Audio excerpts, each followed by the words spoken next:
بسم اللہ الرحمن الرحیم۔ السلام علیکم ورحمۃ اللہ وبرکاتہ۔ ناظرین، الہاد سیریز میں ایک مرتبہ پھر ہم آپ کو خوش آمدید کہتے ہیں۔ جیسا کہ آپ کو معلوم ہے، ہم نے اپنے گزشتہ پروگرامز کے اندر بات کی تھی اسلام کے برحق ہونے کے حوالے سے۔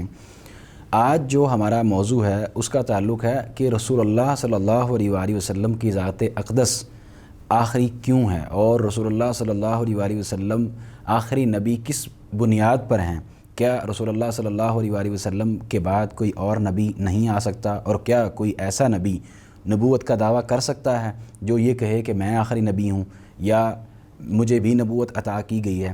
تو اس حوالے سے ہم شیخ صاحب سے رہنمائی لیں گے، اور حسب روایت ہم آج بھی شیخ صاحب کے بہت مشکور ہیں کہ انہوں نے اپنا قیمتی وقت دیا۔ شیخ صاحب کیسے مزاج ہیں آپ کے؟ الحمدللہ، آپ کیسے ہیں؟ ٹھیک ہیں، حیاکم اللہ۔ ناظرین اکرام، آج ہم اپنے اس پروگرام کے اندر شیخ صاحب سے یہ جاننے کی کوشش کریں گے کہ رسول اللہ صلی اللہ علیہ وآلہ وسلم کی ذات اقدس کے اندر ایسی کون سی خوبیاں تھیں جن کی بنا پر رسول اللہ صلی اللہ علیہ وآلہ وسلم کو اپنوں اور بیگانوں نے تا قیامت قبول کیا، اور انہوں نے باقاعدہ تسلیم کیا اس بات کو، چاہے وہ اپنے ہوں یا بیگانے ہوں، کہ رسول اللہ صلی اللہ علیہ وآلہ وسلم کی ذات ہی اکمل ترین ذات ہے، اور تمام شخصیات میں سے اعلیٰ اور مقام و مرتبے کے لحاظ سے بلند ترین ذات ہے۔ اگر ایک عیسائی بھی 100 عظیم شخصیات کے اوپر کتاب لکھتا ہے تو وہ بھی رسول اللہ صلی اللہ علیہ وآلہ وسلم کو سب سے ٹاپ پر لکھتا ہے کہ وہ شخصیت ایسی شخصیت ہے جو کہ اکمل ترین ہے۔ تو ہم یہ جاننے کی کوشش کرتے ہیں شیخ صاحب سے۔ شیخ صاحب، اس بارے میں آپ ناظرین کو مزید ان کی رہنمائی کر دیجئے اور بتا دیجئے کہ رسول اللہ صلی اللہ علیہ وآلہ وسلم کے اندر ایسی کون سی خوبیاں تھیں؟ جی شکریہ۔ الحمدللہ رب العالمین، والصلاة والسلام علی اشرف الخلق وخاتم النبیین نبینا محمد وعلی آلہ واصحابہ اجمعین، اما بعد۔ نبی کریم علیہ الصلوۃ والسلام کا اپنوں میں اور اپنے دشمنوں میں، مخالفین میں مقبول ہونا، اس کی کئی ایک وجوہات ہیں۔ جو سب سے بنیادی اور بڑی وجہ ہے وہ یہ ہے کہ اللہ کے نبی علیہ الصلوۃ والسلام کو شخصی اور اخلاقی کمال حاصل تھا۔ نبی کریم علیہ الصلوۃ والسلام کو شخصی اور اخلاقی کمال حاصل تھا۔ اس وجہ سے اللہ کے نبی علیہ الصلوۃ والسلام اپنوں میں تو انسان مقبول ہوتا ہی ہے، لیکن آپ اپنے مخالف جو ہیں، جو دشمن ہیں، ان میں بھی آپ مقبول ہوئے ہیں۔ اور اس کا بے جا طور پہ کئی مخالفین نے اپنی کتابوں میں، اپنے جو لیکچرز ہیں، اپنے جو ان کی بیانات ہیں، ان کے اندر اس چیز کا اعتراف کیا ہے۔ جیسے اگر میں اس طرح کہوں، جیسے موجودات میں اللہ تعالیٰ کی ذات کامل ہے اور اکمل ہے، ایسے مخلوقات میں نبی کریم علیہ الصلوۃ والسلام کی ذات کامل اور اکمل ہے۔ ہر اعتبار سے اللہ کے نبی علیہ الصلوۃ والسلام کو کمال حاصل ہے۔ اگر ہم نبی علیہ الصلوۃ والسلام کی ذات کو دیکھیں، خوبصورتی میں، حسن میں اللہ کے نبی کو کمال حاصل ہے۔ اور اگر ہم نبی علیہ الصلوۃ والسلام کی سیرت کو دیکھیں، صورت کے بعد آپ کی سیرت کو دیکھیں، تو آپ کی سیرت میں بھی آپ کو کمال حاصل ہے۔ اور اس چیز کا اعتراف آپ کے دشمنوں نے کیا ہے۔ اس وقت کے دشمنوں نے نبی کریم علیہ الصلوۃ والسلام کے کمال کا اعتراف کیا ہے۔ آپ کے گھر والوں نے اس چیز کا اعتراف کیا ہے، مخالفین نے اعتراف کیا ہے۔ ایک اچھے انسان اور کامل انسان کے اندر جو صفات پائی جاتی ہیں، ان کے اندر سچائی ہے، امانت داری ہے، وفا ہے، اور اسی طرح حسن تعامل ہے، اور اس کے علاوہ ایک دوسرے کے ساتھ تعاون ہے، اور اسی طرح ان چیزوں کے اندر اثار و قربانی ہے۔ انسانیت کے اندر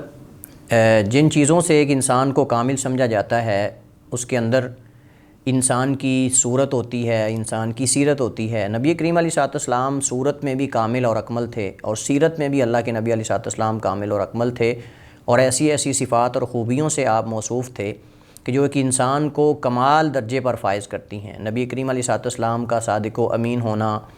وعدے کی وفا کرنا، اور یتیموں اور بے سہارا لوگوں کا سہارا بننا، اور جن کا کوئی کمانے والا نہیں ان کو کما کر دینا۔ اسی طرح نبی علیہ الصلوۃ والسلام کا شجاعت اور بہادری اور اس طرح کی اچھی اچھی خوبیوں سے موصوف ہونا، یہ نبی کریم علیہ الصلوۃ والسلام کے کامل اور اکمل ہونے کی دلیل تھی۔ اور اس چیز کا اعتراف جو ہے وہ دشمنوں نے بھی کیا ہے اور اپنوں نے بھی کیا ہے۔ جیسا کہ نبی علیہ الصلوۃ والسلام نے جب صفا پہاڑی پر اہل مکہ کو، مختلف جو مکہ کے خاندان تھے، وہ قبیلے تھے، ان کو اللہ کے نبی نے اکٹھا کر کے آپ نے جب سب سے پہلے ان کو اسلام کی دعوت دی، تو اس وقت نبی کریم علیہ السلام نے جب ان سے پوچھا کہ تم میرے بارے میں کیا کہتے ہو، بیک زباں ہو کر یہی کہا کہ ما جربنا علیک الا صدقا، کہ ہم نے آپ سے سچ کے علاوہ کبھی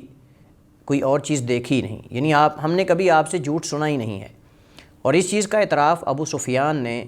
رضی اللہ تعالیٰ عنہ ابھی تک مسلمان نہیں ہوئے تھے، جب ہرقل جو روم کا بادشاہ تھا اس کے سامنے جب اس نے پوچھا نبی علیہ السلام کے بارے میں کہ کیا وہ نبی جو تمہارے اندر مبعوث کیا گیا ہے کیا اس نے کبھی جھوٹ بولا ہے، عام معاملات کے اندر کیا اس نے کبھی جھوٹ بولا ہے؟ تو ابو سفیان نے کہا کہ نہیں، کبھی ہم نے اس کی اپنی زندگی میں اس سے کبھی جھوٹ نہیں سنا۔ تو اس نے کہا کہ اگر لوگوں کے ساتھ وہ جھوٹ نہیں بولتا تو بھلا وہ رب العالمین کی ذات پہ کیسے جھوٹ بول سکتا ہے؟ اللہ کے نبی علیہ السلام جب آپ پر پہلی وحی کی گئی غار حرا میں، تو اللہ کے نبی علیہ السلام اس واقعے سے متاثر ہو کر جب گھر واپس لوٹے تو آپ نے پورا واقعہ ام المومنین خدیجہ رضی اللہ تعالی عنہا کو جب بیان کیا، اور آپ نے فرمایا زملونی زملونی، کہ میرے اوپر چادر اوڑھ دو، مجھے اپنے نفس یعنی اپنی جان کا خطرہ ہے۔ تو ام المومنین خدیجہ رضی اللہ تعالی عنہا نے اس وقت جو الفاظ اور کلمات کہے تھے، کلا واللہ لا یخزیک اللہ ابدا انک لتصل الرحم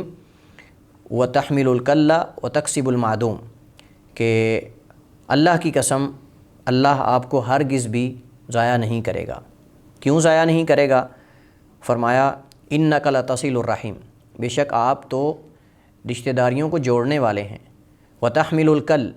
اور آپ جو ہے وہ جن کا کوئی بوجھ اٹھانے والا نہیں، آپ ان کا بوجھ اٹھانے والے ہیں، ان کا سہارا بننے والے ہیں، وتکسب المعدوم، اور جن کا کوئی کمانے والا نہیں ان کو آپ کما کر دیتے ہیں، وتقری الضیف، اور مہمان کی مہمان نوازی کرتے ہیں، وتعین علی نوائب الحق، اور جب بھی کوئی پریشانی اور مصیبت میں آپ کو بلاتا ہے تو آپ اس کی مدد کرتے ہیں۔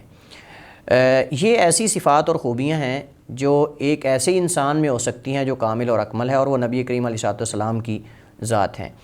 تو یہ وجہ ہے نبی کریم علیہ السلام کے اندر ان خوبیوں کا ہونا، یہ اصل وجہ ہے جسے نبی کریم علیہ السلام کو اپنوں میں بھی اور مخالفین میں بھی ایک مقبول ترین شخصیت جو بنا دیا، حتیٰ کہ نتیجہ یہ نکلا کہ اگر کوئی غیر مسلم بھی اپنی نظر میں اگر کوئی دنیا کی بہترین شخصیات پہ کتاب لکھتا ہے تو بھی اس بات پہ مجبور ہو جاتا ہے کہ سب سے پہلے نبی کریم علیہ السلام کے نام کو ذکر کرے۔ یہ تب ہے جب کہ رسول اللہ صلی اللہ علیہ وسلم کے بارے میں کوئی ایسا شخص بلا امتیاز لکھے، تب یہ ممکن ہے۔ جی بالکل ایسے ہی ہے۔ دیکھیں بہت زیادہ مستشرقین ایسے ہیں، بہت زیادہ ایسے عیسائی ہیں جو کہ انصاف کو مد نظر رکھتے ہیں، مطلب کہ جب وہ کسی موضوع پہ لکھتے ہیں، اسلام کے بارے میں اگر لکھتے ہیں تو انہوں نے ایسی باتیں کی ہیں جو انصاف پر مبنی ہیں،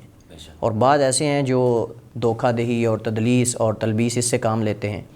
تو جن لوگوں نے انصاف سے لکھا ہے، اگر آپ ان کی کتابیں پڑھیں مستشرقین کی، حدیث کے بارے میں، صحابہ کرام کے بارے میں، نبی کریم علیہ السلام کے بارے میں، تو آپ دیکھیں گے کہ انہوں نے تعریفی کلمات کہیں۔ جیسے ہم نے گزشتہ ہمارا جو پروگرام تھا اس کے اندر اشارہ کیا تھا کہ مستشرقین نے اسلام کے محاسن کا اعتراف کیا ہے، اسلام کی خوبیوں کا، اسلام کی خصوصیات کا، اور اسلام کے سب سے بہترین دین ہونے کا اعتراف کیا ہے کئی مستشرقین نے، اور لکھا بھی اپنی کتابوں کے اندر۔ شیخ صاحب، چونکہ ملحدین کا اعتراض ہے اور وہ یہ کہتے ہیں کہ ہم نے اپنے گزشتہ پروگرام کے اندر میں بھی یہ بات کی تھی کہ ہمیں ایک نبی کی کیوں ضرورت ہے اور انبیاء کی ہمیں کیوں ضرورت پیش آتی ہے انسان کو، تو ان کا یہ اعتراض ہے۔ اور چونکہ تمام امتوں کے لیے انبیاء آتے رہے تو رسول اللہ صلی اللہ علیہ وسلم ہی آخری نبی کیوں ہیں؟ کیا اس کے بعد کوئی اور نبی دعویٰ نہیں کر سکتا کہ مجھے بھی نبوت عطا کی گئی ہے اور میں آخری نبی ہوں؟ تو اس بارے میں آپ کیا کہیں گے؟ کیونکہ آپ نے اپنے پروگرام کے اندر یہ بات کی تھی کہ انسان کو نبی کی ضرورت پیش آتی رہتی ہے، اس کا کیا جواب دیں گے آپ؟ جی بہت اچھا سوال ہے۔ دیکھیے پہلی بات تو یہ ہے کہ نبی کریم علیہ السلام آپ صلی اللہ علیہ وسلم کو خاتم النبیین بنا کر بھیجا گیا ہے، اور اس کی کئی ایک وجوہات ہیں۔ سب سے پہلی بات تو یہ ہے کہ آپ کی شریعت اکمل اور کامل ہے، اس کے اندر کسی قسم کی کمی نہیں تاکہ اس کو بعد میں آنے والا پوری کرے۔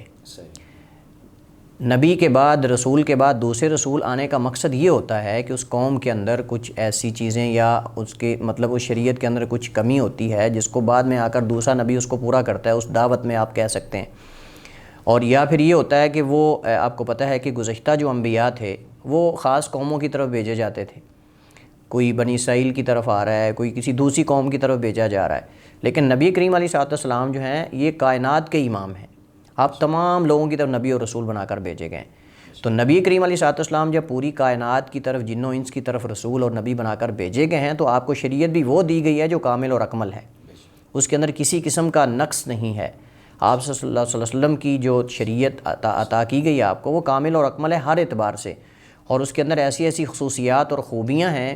کہ جو دیگر جو ہے وہ شریعتوں کے اندر نہیں ہیں۔ جیسے ہم گزشتہ پروگرام کے اندر اسلام کے محاسن میں، اس کی خوبیوں کے اندر یہ تفصیل سے بات کر چکے ہیں کہ اسلام کی خوبیاں اور محاسن بے شمار ہیں، جس کی بنیاد پہ ہم اس کو آخری دین مانتے ہیں۔ اور جب آخری دین مانتے ہیں تو جو دین کو آگے لوگوں کو پھیلانے والے نبی کریم علیہ السلام ہیں، ان کے اندر بھی بے شمار خوبیاں ہیں، ان کی بھی بے شمار خصوصیات ہیں، اور شاید اسی خصوصیات کی وجہ سے اللہ تعالیٰ نے ان پر نبوت اور رسالت کو ختم کر دیا ہے، اور انہوں نے نبوت اور رسالت کو پہنچانے کا حق ادا کر دیا، اور اتمام حجت کے لیے ہر خیر سے آگاہ کر دیا ہے اور ہر شر سے ڈرا دیا ہے۔ لہٰذا کوئی کمی نہیں چھوڑی۔ جب کوئی کمی نہیں چھوڑی تو بعد میں کسی آنے والے کی ضرورت نہیں کہ وہ آ کر اس کمی کو پورا کرے۔ بعد میں کسی نبی رسول آنے کا مقصد تو تب بنتا ہے نا کہ جب نبی علیہ السلام کی شریعت مکمل نہ ہو، کامل نہ ہو، بلکہ اللہ تعالیٰ نے خود اس بات کی طرف اشارہ کیا قرآن کریم کے اندر، الیوم اکملت لکم دینکم واتممت علیکم نعمتی ورضیت لکم الاسلام دینا۔ اللہ تعالیٰ فرماتا ہے کہ آج کے دن ہم نے تمہارے لیے اس دین کو اور اس نعمت کو مکمل کر دیا ہے، اور اللہ نے تمہارے لیے دین اسلام کو چن لیا ہے۔ اب اللہ تعالیٰ جو اس نبی کو بھیجنے والے ہیں وہ خود اس بات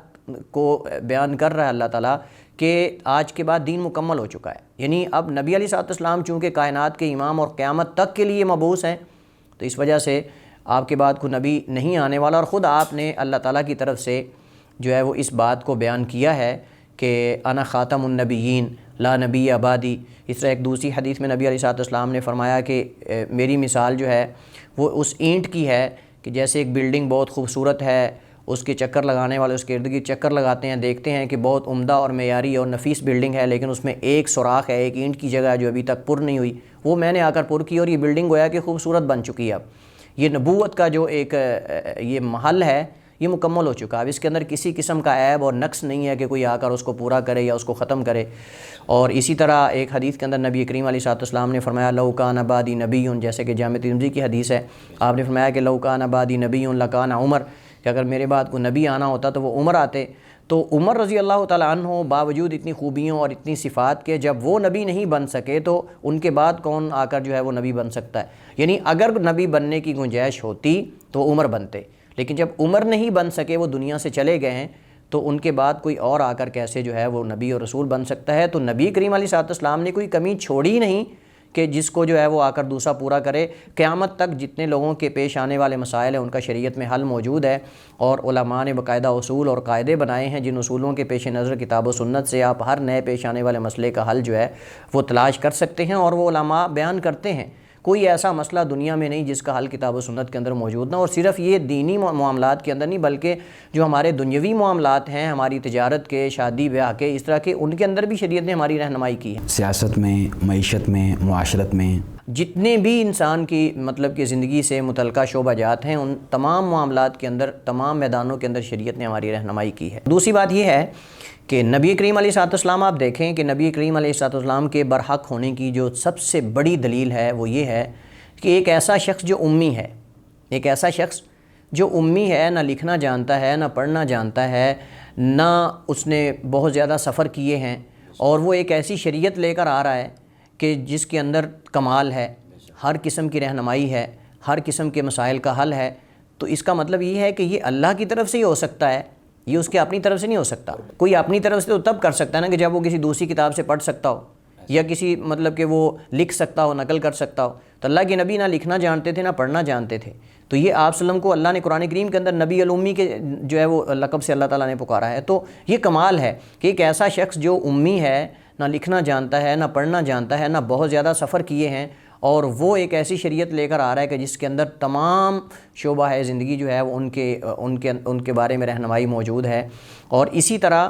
نبی کریم علیہ السلام نے جو اخبارات دی ہیں، جو خبریں بتائی ہیں، وہ ایسی ہیں کہ جو اس دور کے اندر ان چیزوں کے بارے میں خبر دینا ناممکن تھا۔ مثلا اللہ کے نبی علیہ السلام نے اپنے دشمنوں کا انجام بتایا کہ میرے فلاں دشمن کا انجام یہ ہوگا، اور آپ دیکھیں جو سورہ مسد ہے اس کے اندر آپ دیکھیں آخر میں کیا ہے، سیصلی نارن ذات لہب، کہ ابو لہب کے بارے میں یہ بتایا جا رہا ہے، تبت یدا ابی لہب وتب، کہ اس کے ہاتھ جو ہیں وہ تباہ ہو جائیں، برباد ہو جائیں. اور آخر میں کیا ہے، سیصلی نارن ذات لہب، کہ وہ جہنم میں ڈالا جائے گا، آگ میں ڈالا جائے گا. اب دیکھیں اللہ کے نبی علیہ السلام ابو لہب کی زندگی میں یہ بتا رہے ہیں، قرآن اترا ہے اور قرآن کے اندر یہ بتایا جا رہا ہے کہ ابو لہب جو ہے یہ مسلمان ہو کر کبھی نہیں مرے گا، یعنی ابھی وہ زندہ ہے تو اس کی زندگی کے اندر یہ بتا رہے ہیں سیصلی نارن ذات لہب، کہ یہ میرا دشمن جو ہے یہ کبھی اسلام پر نہیں مرے گا بلکہ یہ کفر پہ مرے گا اور شرک پہ مرے گا. اور ہوا بھی وہی، آپ دیکھ لیں. تو نبی علیہ السلام نے بہت سارے اپنے دشمنوں کا انجام جو ہے وہ پہلے بتایا ہے. یہ سچا نبی بتا سکتا ہے، جھوٹا نبی کو اپنی طرف سے جو ہے وہ یہ چیزیں کبھی نہیں بتا سکتا. اور اسی طرح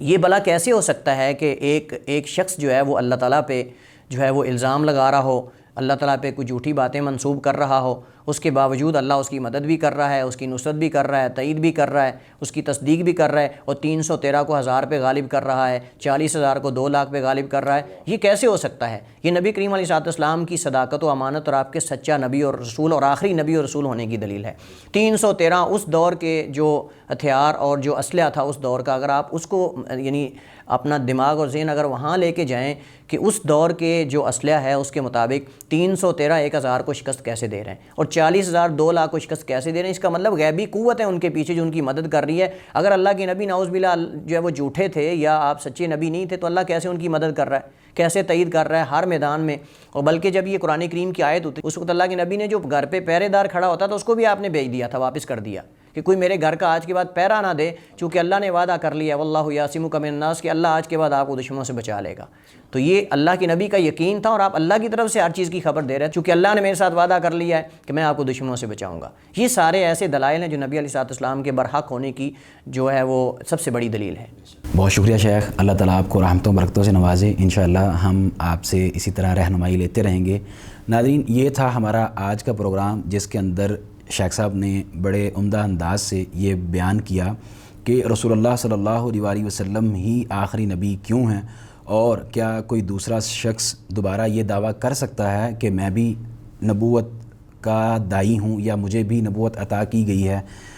انشاءاللہ ہم اپنے دیگر پروگرامز کے ساتھ حاضر ہوں گے اور جو آپ کے سوالات ہوں گے ان کے اوپر بھی شیخ صاحب سے رہنمائی لیں گے. تب تک آپ دیجیے ہمیں اجازت. اللہ حافظ.